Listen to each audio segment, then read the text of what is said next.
José y María son hebreos. Pertenecen al pueblo de Israel, ¿verdad?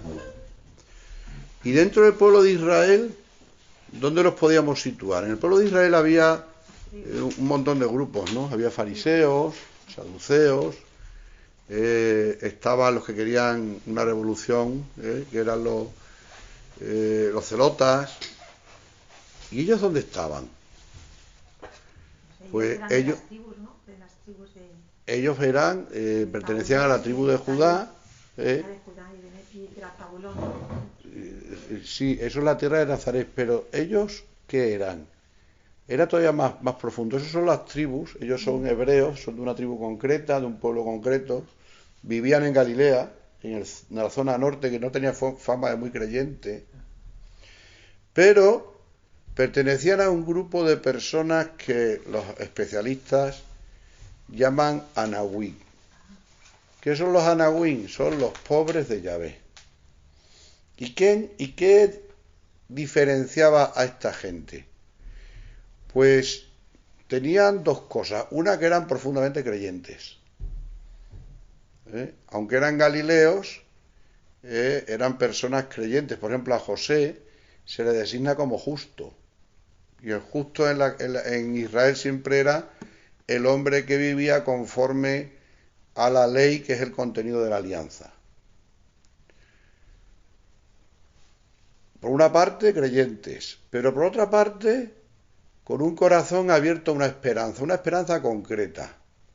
¿Y cuál es esa esperanza? Que la salvación no le podía venir ni de la violencia, ni le podía venir de los pactos, ni les podía venir de un cumplimiento estricto de la ley. La salvación les podía venir solo de Dios.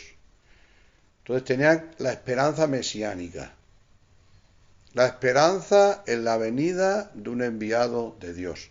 Su corazón, por tanto, estaba vivo. Su humanidad estaba despierta. Porque ¿qué humanidad está viva y despierta? La que está llena de preguntas, de exigencias, de deseos, la que está llena de esperanza. La que siempre dice, bueno, la última palabra viene de Dios.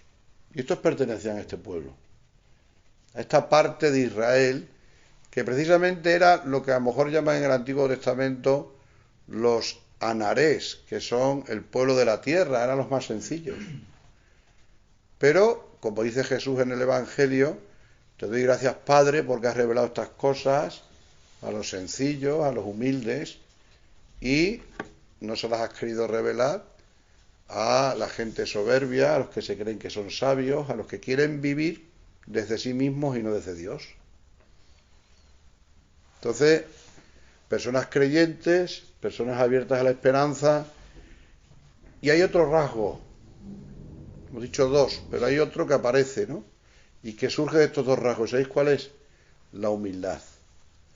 Personas humildes, porque son personas que viven su más profunda realidad. ¿Y cuál es la más profunda realidad de la persona? Que procedemos de otro. Ellos viven su procedencia de Dios. Se saben parte de un pueblo que pertenece a Dios. Esto es muy importante porque ¿cuáles son los dos grandes males que asolan hoy día a la sociedad en Occidente? Esto es lo que a Dios lo medito más. Uno es el nihilismo, que no hay nada que fundamente ni mi ser ni la realidad. Todo está como sobre la nada, que es lo que decía Jean-Paul Sartre, ¿verdad? Somos arrojados a la existencia sin esencia, no hay nada que nos sustente. Es impresionante. Y la otra es el subjetivismo. En el fondo, el que piensa que no hay nada en el fondo de todo, o sea, acaba siendo subjetivista, es decir, no tiene algo objetivo, no tiene una palabra fuera de sí que fundamente su vida y en la que apoyarse. El subjetivismo radical es el pecado del paraíso, ¿verdad? Ser principio del bien y del mal cada uno de nosotros. Entonces, José y María, ni listas, gracias a Dios, ni subjetivistas. Ellos saben que pertenecen mediante un pueblo al Dios que les da la vida y que los ha creado y los mantiene en la existencia. Y saben que ese pueblo tiene una palabra que Dios le ha regalado. Y esa palabra es objetiva. Esa palabra es el camino que Dios les propone para vivir, que es su ley. Entonces ellos son personas humildes, esperanzadas, personas creyentes.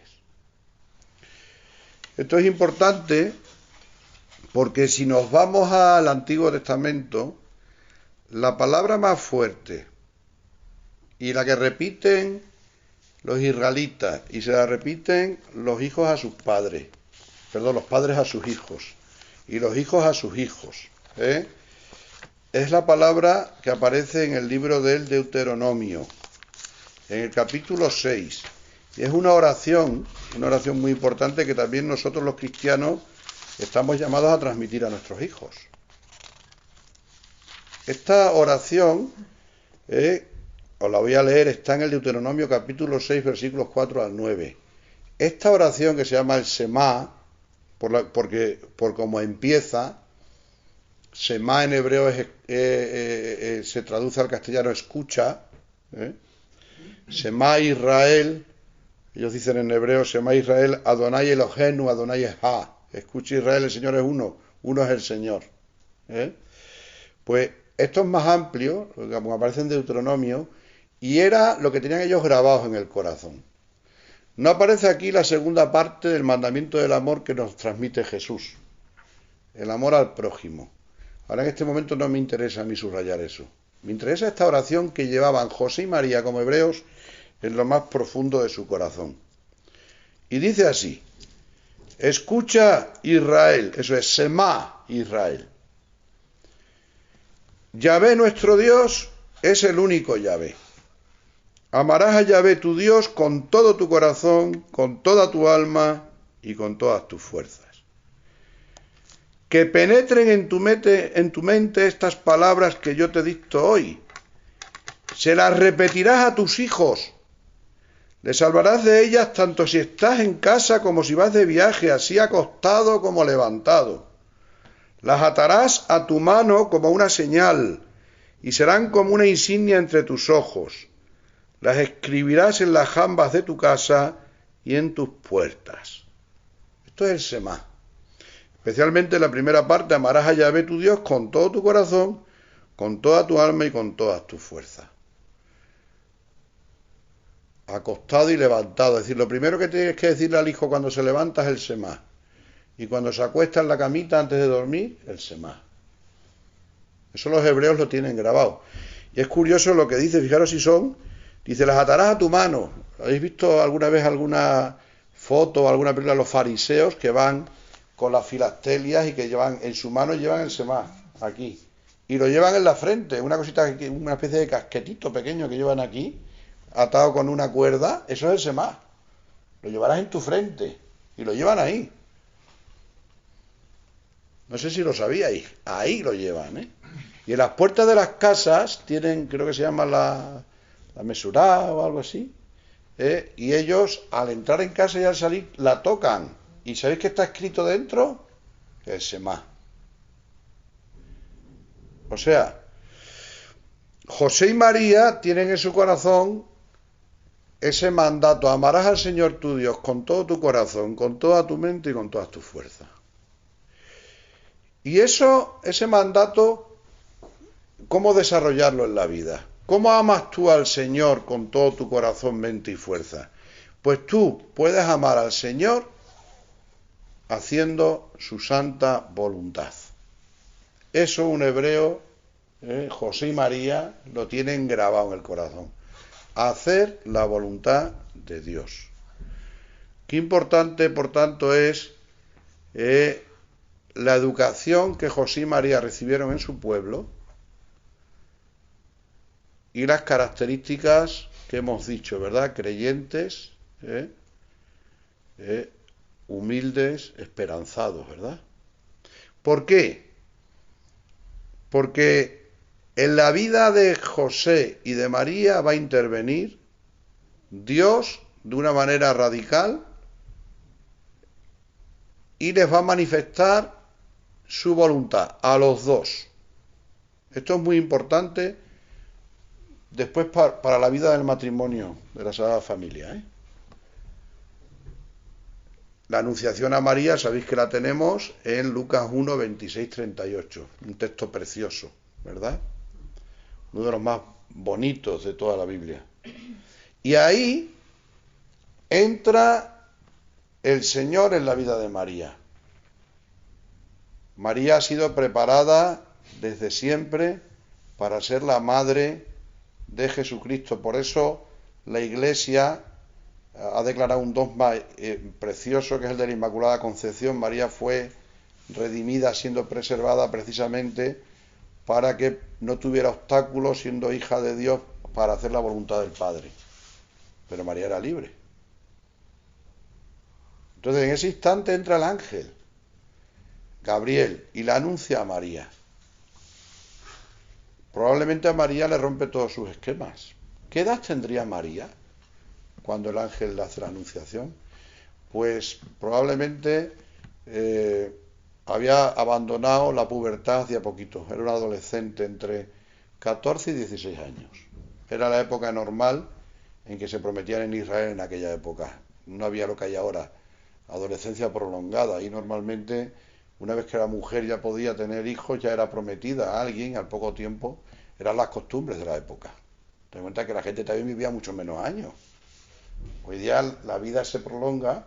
El Papa Francisco tiene en Amor y Leticia un texto impresionante donde habla de eso. Dice, claro, es que ahora los matrimonios han de vivir el amor y la transformación suya propia y la transformación de ese amor a lo largo de mucho más tiempo que antes. Porque la vida se ha prolongado mucho. Pues ahí en aquella época era así. Y esta chica, ¿qué planes tenía en su vida? Sabemos que estaba prometida. Sabemos que no había contraído todavía matrimonio. Nos comunica Mateo que estaba entre el momento de lo que se llamaban los esponsales y la boda, que solía transcurrir un año entre uno y otro. Y sabemos que el Señor entra allí y le hace una propuesta. Claro, María, ¿qué tiene en su corazón? El Semá. Amarás al Señor tu Dios con todo tu corazón, con toda tu mente y con toda tu fuerza. ¿Qué tiene en su corazón? Una esperanza. ¿Cuál es? La venida del Mesías. Entonces María, evidentemente se sorprende, se asombra, se sorprende de que el Señor se haya fijado en ella y se asombra de que la llame a ella, pero evidentemente, en cierto modo para María no es una sorpresa, porque están esperando. Es un tiempo de expectación. Pero claro, es ella la elegida. ¿Y qué hace María? Abandona todos sus planes, toda su vida, en manos del Señor. Aquí está la esclava del Señor, hágase en mí según tu palabra, lo que cantábamos antes, ¿verdad? Esa canción tan bonita de Miguel y así muy sencillito, ¿no? Aquí estoy. Que se haga en mí según tú dices, Señor, porque yo he venido a este mundo no para hacer mi voluntad, sino la tuya. Es lo que dice San Pablo, nos dice a los cristianos, dice, porque Jesús murió y resucitó para que no vivamos ya para nosotros mismos, sino para Él que ha muerto y ha resucitado por nosotros. En el fondo es lo mismo, exactamente igual. Vivir para Jesucristo es vivir para Dios. María se entrega a Dios, porque quiere hacer la voluntad de Dios, porque eso es amar a Dios con todo su corazón, con toda su mente y con toda su fuerza. ¿Y cómo asume esto María? Yo esto es un descubrimiento que he hecho hace poco, Rezando el rosario, a mí siempre me ha gustado mucho el misterio de la visitación.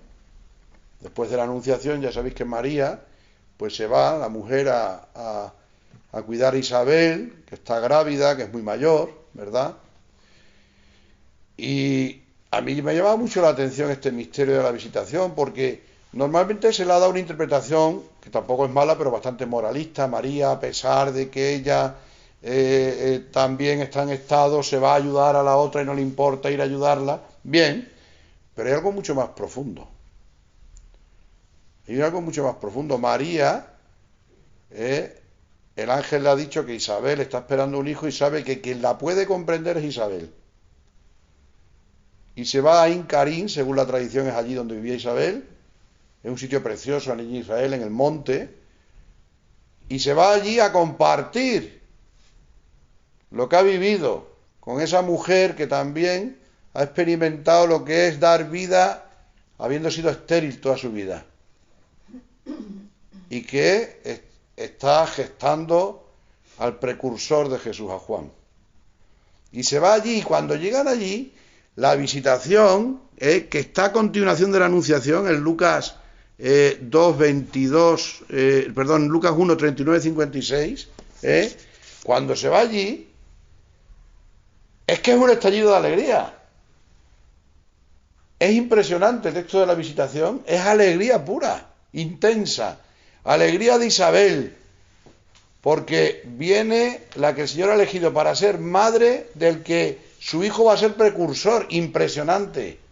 Alegría de María, que abre el corazón y aparece en ese cántico precioso que es Magnífica, que es impresionante, a mí cada día me gusta más. Y en Magnífica no hay ni una queja. Ay, yo tengo 15 años, fíjate, ¿qué va a ser de mi vida? ¿Qué voy a hacer?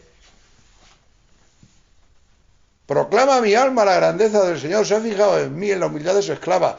Me ha elegido para ser la madre del que espera el pueblo de Israel. La madre del Mesías. María está pletórica. Está contenta. Esto hay veces que no sabemos transmitirlo bien los cristianos, la alegría de María. Yo me acuerdo de un caso que tuve, se trataba de una persona en edad muy, muy joven que quedó embarazada, 15 años, y todo el mundo le decía que se iba a amargar la vida y tal. Y yo le dije, oye, no, si ese niño o esa niña, quien venga, tiene que nacer. No es tuyo, es del Señor, ¿no? Y aquel niño nació, me acuerdo, y cada vez que veo a esta persona, se alegra siempre de verme y ese niño está ahí. La alegría de la vida, ¿no? ¿Verdad? La alegría de la vida, la alegría de la elección, la alegría del encuentro. Mira, cuando rezo el rosario, en la visitación le digo al Señor, Señor, concédeme la gracia de entrar en la alegría de la elección de Isabel y de María. Tener esa alegría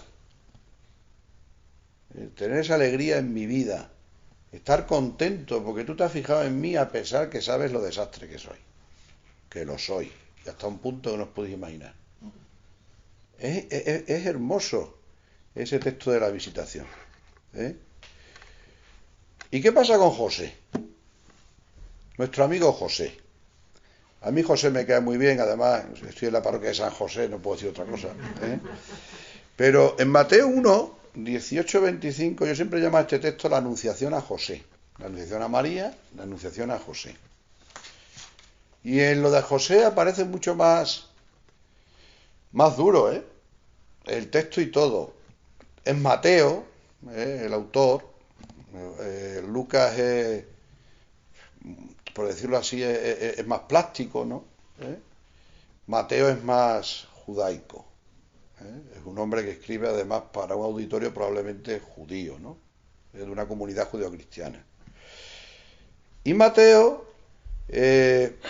presenta la anunciación desde el punto de vista de José, nos compensa el punto de vista de María. ¿Y qué pasa con José? José pertenece también a los anahuín, José también está lleno de esperanza. José es creyente. Él también está metido en ese mismo dinámica que María. Es decir, José y María comparten muchas cosas. Aparte de que comparten un compromiso matrimonial, pero comparten otras muchas. Esto es muy importante, ¿no? Y cuando José descubre la situación de María, y no sabemos cómo fue, si María se lo contó, si de pronto lo vio, a mí siempre me viene la imagen, no sé si habéis visto la película de El Evangelio según San Mateo de Pasolini, Me parece unas películas más realistas sobre el Evangelio, pero es durísima porque además Pasolini y la fe andaban siempre a tortazos, ¿no? Y de pronto se le presenta a María delante a José y María pues ya con la barriguita del embarazo. Claro, José se queda. ¿Y qué hace José? Qué bueno es José, ¿eh? Es más buena persona porque cuando descubre esto, en vez de liársela allí delante de todo el mundo, él medita. Es un hombre que medita, ¿eh? ¿Y qué decide? Algo que no existe, pero es que quiere tanto a su María, ¿verdad? Que decide repudiarla en secreto. ¿Qué significaba eso? Eso tiene una implicación muy profunda, ¿eh? El repudio en secreto implicaba, en cierto modo, hacerse el responsable y largarse. Así evitaba el apedreamiento de María, que era la condena por adulterio. Porque ya que cuando ya estaban entre los esponsales y el matrimonio, si decía José que el hijo era suyo y desaparecía, bueno, no pasaba nada, pero como sospecharan que el hijo fuera de otro, o sea, José es una buena persona. No por ser justo, justo significa que era un hombre que seguía la ley y quería ser fiel, y por eso busca e intenta desde la ley encontrar una solución que salve a su amada María. Y decide eso, pero interviene el Señor. Y ya sabéis que el Señor interviene para José mediante el sueño, eso aparece mucho en la Escritura, ¿eh? Sueños donde el Señor manifiesta su voluntad. El Señor puede hablar mediante el sueño, claro que sí. Y en el sueño le dice, oye, no tengas ningún reparo en acoger a la que va a ser tu mujer, porque acoger en casa significa casarse con ella.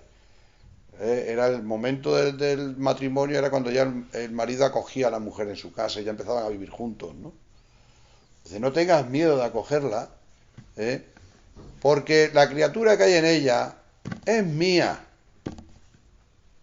es del Espíritu Santo.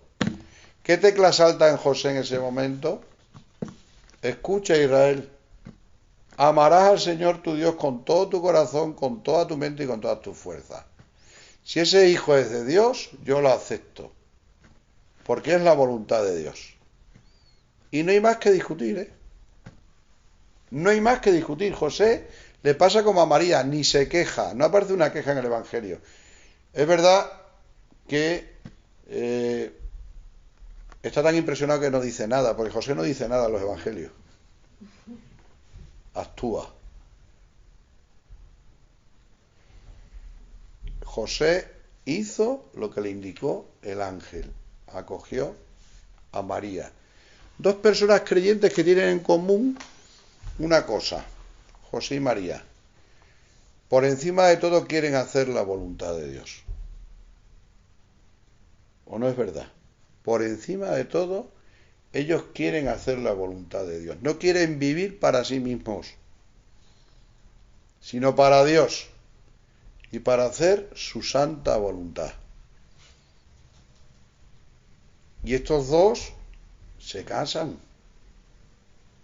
Ella está esperando a Jesús.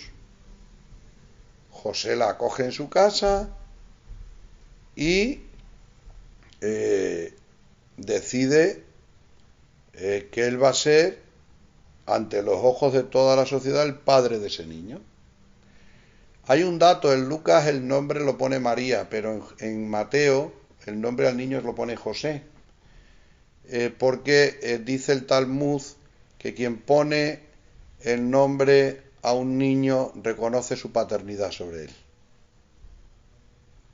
Entonces, Mateo es mucho más legal, ¿de acuerdo? Entonces, José reconoce a Jesús como su hijo, lo introduce en su familia, por eso Jesús siempre será Yeshua Bar Yosef, Jesús, hijo de José. Es decir, que el apellido en Israel es hijo de. ¿Eh? Por ejemplo, Juan el Bautista, ¿qué era? Juan ben Zacarías, hijo de Zacarías. Era así. Esta dinámica de tener en el centro de su corazón a Dios, de vivir esa espiritualidad tan impresionante que nace del Semá, se hace presente en el matrimonio de José y de María. Dios quiere para su hijo una familia. Y los padres de Jesús no podían otra cosa que ser creyentes, evidentemente, ¿no? Pero ahí aparece algo muy importante. Se unen como matrimonio y entonces en el centro sigue estando el Señor y su santa voluntad. Hay un texto, ese tan famoso de Efesios 5, 21 siguientes, pues ese texto comienza diciendo que tanto el marido como la mujer se sometan respetando a Jesús. ¿Qué quiere decir? Que ni tú ni yo, bonito o bonita, sino lo que Dios quiera. Eso es lo que quiere decir. Después puede haber unas costumbres matrimoniales u otras, ¿de acuerdo? Pero lo importante es que ni lo que tú piensas ni lo que yo pienso, ni que tú tengas razón ni que yo tenga, sino lo que Dios quiera. Eso es lo que distingue a el matrimonio de José y María. Y eso debería distinguir a los matrimonios creyentes, a los matrimonios cristianos. Especialmente a los que están unidos por el sacramento del matrimonio. La búsqueda en mi vida de la voluntad de Dios. A veces los matrimonios se convierten en un combate de a ver quién tiene la razón. A ver quién se impone, ¿verdad? Y aquí no es la cuestión de que la mujer obedezca al marido o el marido a la mujer. Eso es algo indiferente. Lo que nos dice la revelación es que ambos busquen la voluntad de Dios. Eso es lo que nos dice la revelación. Os voy a poner un caso. El caso de la paternidad-maternidad, ¿no? De tener o no tener un hijo. ¿Qué dice la Iglesia? Que nadie se meta en eso. Lo dice así, Gaudium et Spes. En el Vaticano II. El 50 y tanto, 56 o por ahí. Que nadie se meta en eso. Que ambos esposos busquen la voluntad de Dios. Que sean los esposos los que se pongan ante Dios y le pregunten, Señor, ¿ahora es el momento de poner un acto para concebir un hijo? ¿O es un momento de reservarnos porque ahora no es el momento adecuado para hacer un acto procreativo? Y sabéis que hay que diferenciar entre anticoncepción, el hijo es un enemigo a batir, ¿verdad? Y no procreación, que es que en ese momento un matrimonio pues no puede poner un acto procreativo. El hijo es un bien siempre, pero en ese momento, por las razones que sean, que el matrimonio sabe y las ponen ante Dios, en ese momento no pueden poner un acto procreativo. ¿Veis? Buscar la voluntad de Dios. Esto se ve en José y en María. ¿Qué es lo primero que hacen José y María con el niño? ¿Qué es lo primero que hacen? Introducirlo en el pueblo de Israel. ¿Y cómo se introducía a un niño en el pueblo? ¿Qué gesto había que realizar para introducir a un niño en el pueblo? La circuncisión. Al 8º día circuncidan a Jesús. Lucas 2, 21. Clavado. Ellos siguen en esa dinámica de querer vivir como Dios quiere. Los dos juntitos. Ya no cada uno por separado, ¿de acuerdo? Sino ya los dos juntitos. Ellos vivieron una relación marital muy peculiar porque no llegaron a tener el encuentro físico que hace una sola carne. Pero los matrimonios que encima son una sola carne para ser un solo corazón, para realizar los dos la única voluntad de Dios, que es lo que puede hacer que el matrimonio sea verdaderamente feliz. Que el matrimonio verdaderamente viva la alegría, viva el gozo. ¿Os acordáis del Evangelio de las bodas de Caná? Cuando convierte Jesús el agua en vino por petición de su madre, porque aquellos novios, si no, van a estar tristes. ¿Por qué hace eso? ¿Por qué les da vino? Porque quiere alegría en el matrimonio. ¿Y cuál es el modo de tener la alegría? El vino nuevo. ¿Y cuál es el vino nuevo? El vino nuevo es el que trae Jesucristo con su muerte y con su resurrección. El vino nuevo de la alianza, el vino nuevo de la Eucaristía. El vino que nos llena de la alegría de la resurrección, el gozo de la Pascua, del encuentro con el Señor. Matrimonios alegres, claro. Bien.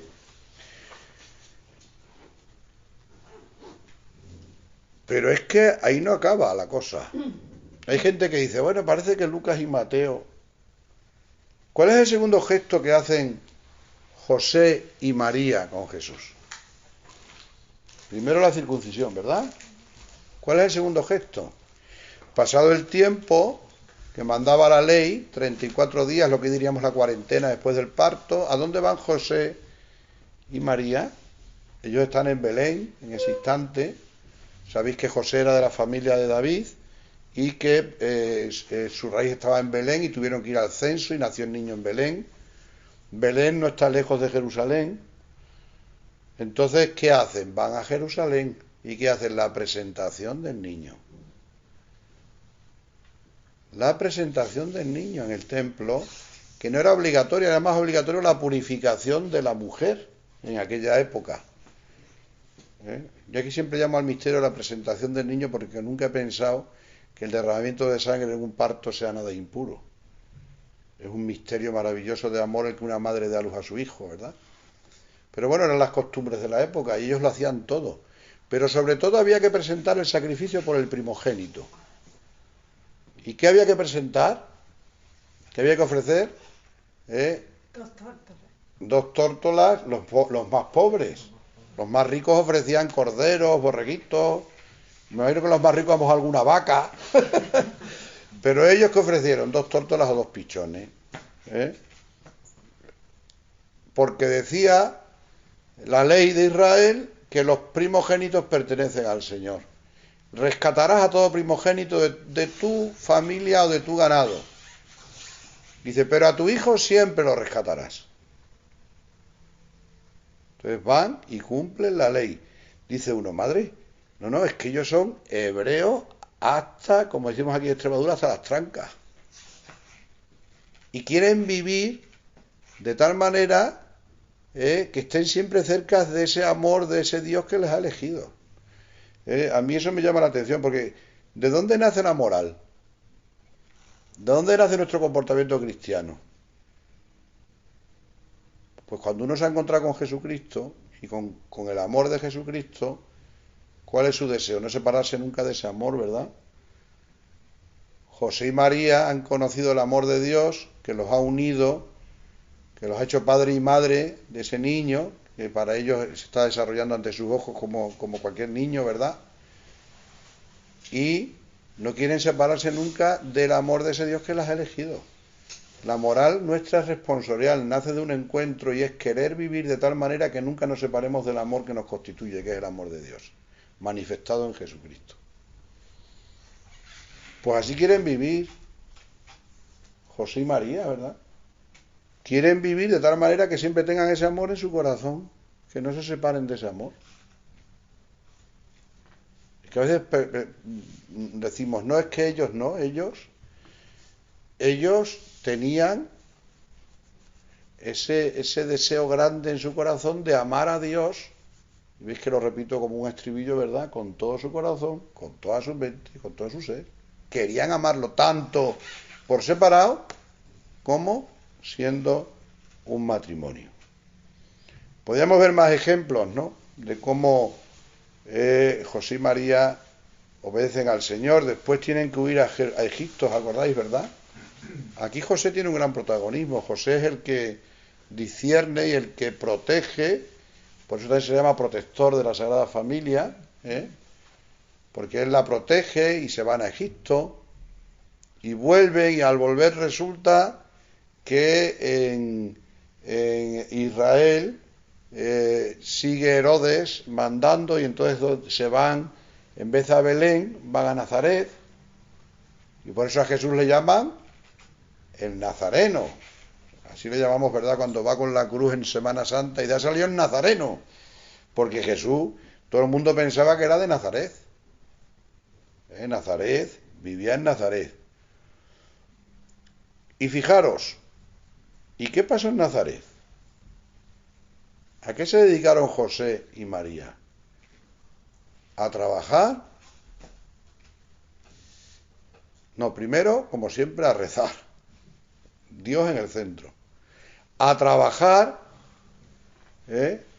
y a educar a su hijo. A educar a su hijo. Está toda la vida de Jesús, toda la vida oculta, está en el capítulo 2 de Lucas. Todo lo que os he dicho de Mateo está en el capítulo 2 de Mateo. La huida a Egipto, etcétera, ¿no? Pero en Lucas 2, fijaros, aparece la vida oculta en Nazaret. Aparece el capítulo de Jesús entre los doctores. Y después vuelve la vida oculta de Jesús. Hay un texto aquí que dice, en Lucas 2, termina un poquito el tema de la vida oculta. Es muy sintético, pero es muy interesante. Dice, Jesús volvió con ellos a Nazaret y vivió sujeto a ellos. Ahí está la humildad, la humillación de Jesús, que a pesar que le había dicho que estaban las cosas de su padre, cuando se quedó en el templo con los doctores, sin embargo vuelve y se somete a sus padres, porque el cuarto mandamiento de la ley que dice, honrarás a tu padre y a tu madre. Y Jesús los honra, porque si María y José son israelitas, hebreos hasta las trancas, Jesús también, Jesús tiene una educación, ahora lo vamos a ver muy brevemente, estoy acabando. Dice, Jesús volvió con ellos a Nazaret y vivió sujeto a ellos. Su madre conservaba cuidadosamente todas las cosas en su corazón.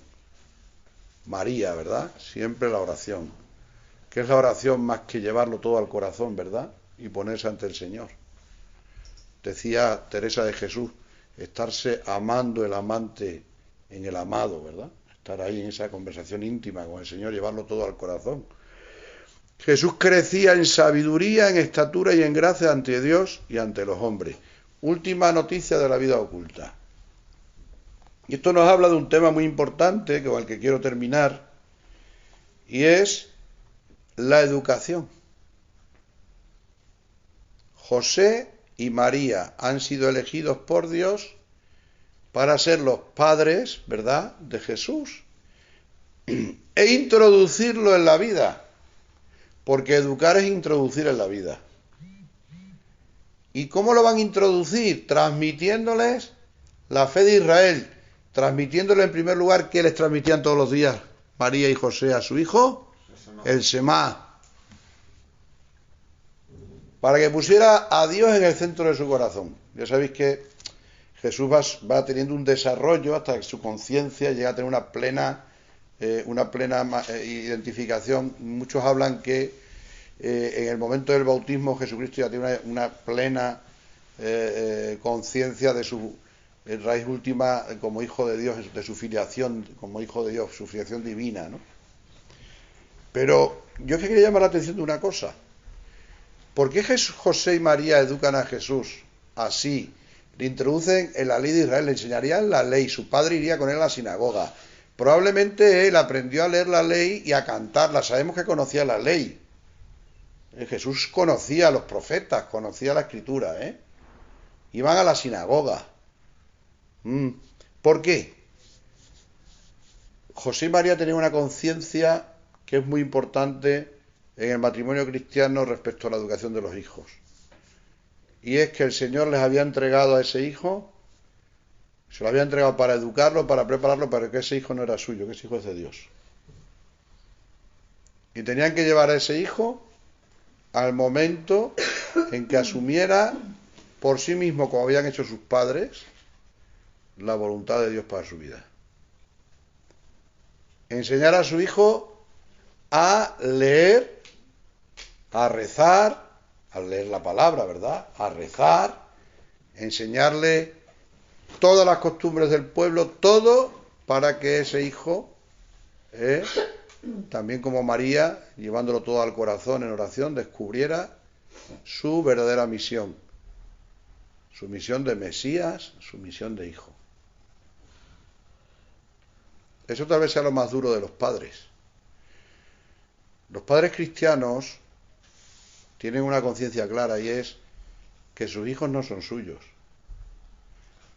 Y que ellos han descubierto la voluntad de Dios, que es formar un matrimonio, ¿verdad? Una familia, educar a los hijos. Y que igual que ellos han tenido esa experiencia gozosa, tienen que educar a sus hijos para que descubran su vida, lo que Dios quiere de ellos. Y para que esos hijos desarrollen su vida no conforme a lo que los padres quieren. Estoy seguro que lo que quieren para sus hijos siempre es muy bueno, ¿eh? Cuidado, no estoy diciendo que los padres sean algunos degenerados. Los padres quieren cosas muy buenas para su hijo, pero no conforme a lo que ellos quieren, sino a lo que quiera Dios. Que también los hijos puedan amar al Señor con todo el corazón, con toda la mente y con toda la fuerza. Que puedan, como dice Pablo, no vivir para ellos mismos, sino para Jesucristo, que ha muerto y ha resucitado por ellos. Porque eso les llevará a la alegría de ese vino nuevo, les llevará a la alegría de ser felices. Esto es importante. Es toda la dimensión de introducción a la vocación que tienen los padres y que vivieron José y María. Y dicen, bueno, es verdad que Jesús es el Hijo de Dios, sí, todo eso es verdad. Pero también es verdad que Dios eligió que su hijo se desarrollara a un modo humano dentro de una familia para que descubriera su misión y para que se entregara. De hecho, llama la atención que después de esto de la vida oculta, y vienen una serie de cuestiones aquí, pero en Lucas 4, 14, se dice que Jesús empezó a predicar y en el 16 en Nazaret comienza su misión. Y me llama la atención una cosa. ¿Sabéis qué me llama la atención? Que en ese momento probablemente María es viuda, Según a José lo vemos al final de la vida oculta, no volvemos a saber nada de él, de María sí sabemos, Sabemos por Juan, sabemos por los sinópticos que María seguía a su hijo, que estaba cerca de él. Y me llama la atención que María en ese momento, y de hecho hasta cambia el término Juan. Juan ya no la llama madre, la llama mujer. Y en los sinópticos María va con los parientes de Jesús siguiéndole. María ya no ejerce de educadora, ya no está introduciendo a Jesús en la vida. María se convierte en discípula de Jesús. Ella ya ha hecho su camino, ¿verdad? Ha cumplido su misión. Otra cosa es la misión que tiene ahora de intercesora María, por Dios, vale, pero hablo en el momento histórico, Y ahí que se convierte en su discípula. La mejor discípula de Jesús es la Virgen María. Estoy seguro que si José hubiera vivido, hubiera sido igual, Se convertían de educadores en educandos. De haber transmitido la fe a ese niño a recibirla de ellos. Imaginaros que vosotros un día, y esto lo pienso a veces por mi madre, mi padre murió muy joven, ¿no? Pero mi madre me ha acompañado en el ministerio. Imaginaros que un día tenéis, por ejemplo, un hijo sacerdote. Dios puede dar esa gracia, es un don, Que se lo digan a mi madre y me lo digan a mí, que vivimos los dos juntitos. Estamos bien felices, ¿no? Pero digo que imaginaros que después de educarlo, empezáis a escucharlo, porque él tiene que hacer homilías, guiar al pueblo de Dios, llevar su oficio triple, ¿no? De presidir, enseñar y santificar, que es lo que tiene que hacer un sacerdote, después como lo haga al estilo, pero lo esencial es eso, ¿no? Y que os convertís de padre y madre, de pronto veis a vuestro hijo y veis que además vuestro hijo lo vive a tope y empezáis a escuchar a vuestro hijo, en vez de que los escucha a vosotros. Y empecéis a convertiros en discípulos de vuestro hijo. Esto me llama poderosamente la atención, ¿verdad? Entonces, ¿nuestra Sagrada Familia es modelo nuestro? Claro que sí. ¿Para qué? Para que vivamos en Cristo haciendo la voluntad de Dios. Yo eso es lo que veía este año, de verdad. Dice, ¿qué nos puede enseñar la Sagrada Familia hoy? Pues a poner al Señor en el centro y a vivir haciendo su voluntad y a ponerlo a Él y no vivir lo que tú piensas o lo que yo pienso, sino lo que el Señor me pide. ¿Sabéis qué pensaba yo? ¿Eh? Que esa es la mejor manera de resolver algunos conflictos en la familia, ¿eh? De algunos conflictos en el matrimonio sería un modo maravilloso, si son creyentes, evidentemente, de resolverlo, ¿verdad? Se encabezonan, ¿eh? Todos nos podemos encabezonar, ¿no? En un momento determinado, todos. Y de pronto dicen, oye, pero ni tú ni yo, y qué será lo que Dios quiere en esta situación. Imagina a lo mejor una situación de un hijo, un problema concreto con un hijo, ¿no? ¿Qué hacer tal? Y uno está en China y el otro está en América, es decir, están en dos polos, en dos puntos totalmente alejados, ¿no? ¿Cómo acercar a China y América? ¿Cómo ven los dos a Europa? Pues hace falta que haya otro que ilumine a los dos para que no se trate de una imposición, para que no se trate de una cesión, sino para que se trate de un acuerdo y tomado desde Dios. Qué fuerte. ¿No pensáis que se resolverían muchas cosas así? Yo creo que sí, ¿eh? Me acuerdo que me contaba un sacerdote una experiencia que tuvo, un matrimonio que no podía ni hablar. Esto es real, ¿eh? Pedro Nieto se llama el cura. Y me dice, pues tenía un matrimonio, no me dijo, él habló del caso solo, ¿no? Que no podían ni hablar, o sea, eran de esos de la metralleta, ¿no? ¿Sabéis cómo es la metralleta? Eso lo digo muchas veces, ¿no? Dice, pues tú, no, tú, no, tú, no, tú, ¿no? Y ya empiezan con los juicios mutuos. Pues aquellos no tenían metralleta, aquellos tenían ametralladoras y pesadas, ¿no? Y les dijo él, bueno, pues mirad, hacer un día una cosa, pues ya no sabía qué hacer, ¿eh? Dice, invocar un día al Espíritu Santo antes de empezar a hablar y a ver qué pasa. Pues llegó la mujer a los pocos días y dice, ¿sabe usted, don Pedro, que hemos invocado al Espíritu Santo? Estaban en la cocina, hemos invocado al Espíritu Santo, nos hemos sentado los dos a la mesa de la cocina y hemos podido hablar.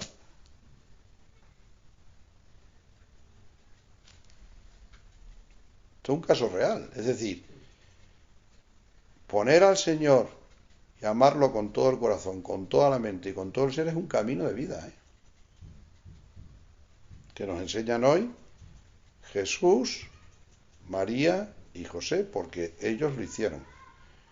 Ojalá nosotros podamos hacerlo, ¿verdad que sí? Bueno, pues yo creo que ya os he dado bastante lata hoy, ¿no? Bien.